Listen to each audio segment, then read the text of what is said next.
Good morning বন্ধুরা। আজকে আমি আরেকটি নতুন নতুন বলতে পুরাতনই এটা একটা রেসিপি নিয়ে আপনাদের সামনে চলে এসেছি।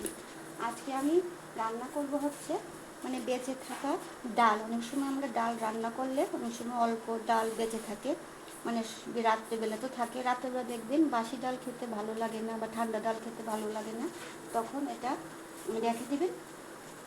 আপনারা ইচ্ছা করলে এটা দিয়ে একটা রেসিপি করতে পারেন। আমি সেই রেসিপিটা আজকে আপনাদের সাথে শেয়ার করছি। প্রথমে কড়াইতে একটু তেল দিয়ে দিয়েছি, আর তার মধ্যে এই যে 2-3টে শুকনো লঙ্কা এরকম টুকরো টুকরো করে দিয়ে দেব।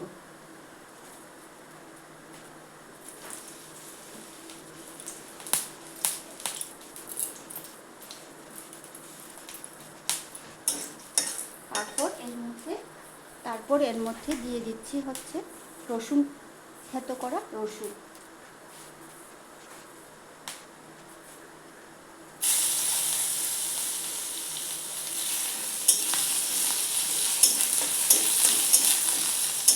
একদম সিম্পল রান্না, এটা ঝটপট হয়ে যায়। তারপর এর মধ্যে দিয়ে দিয়েছি এই যে বেঁচে থাকা ডালটা।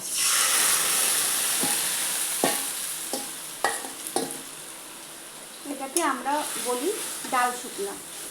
আর এর মধ্যে দিয়ে দেব, মানে আপনারা ঘরে যা টক জাতীয় যা কিছু থাকবে তাই দিলেই হবে।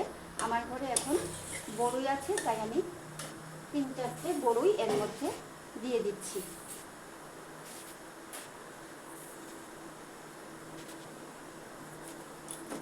বাস এটাকে অল্প অল্প আগুনে নাড়াচাড়া করতে করতে এটাকে শুকিয়ে নিতে হবে।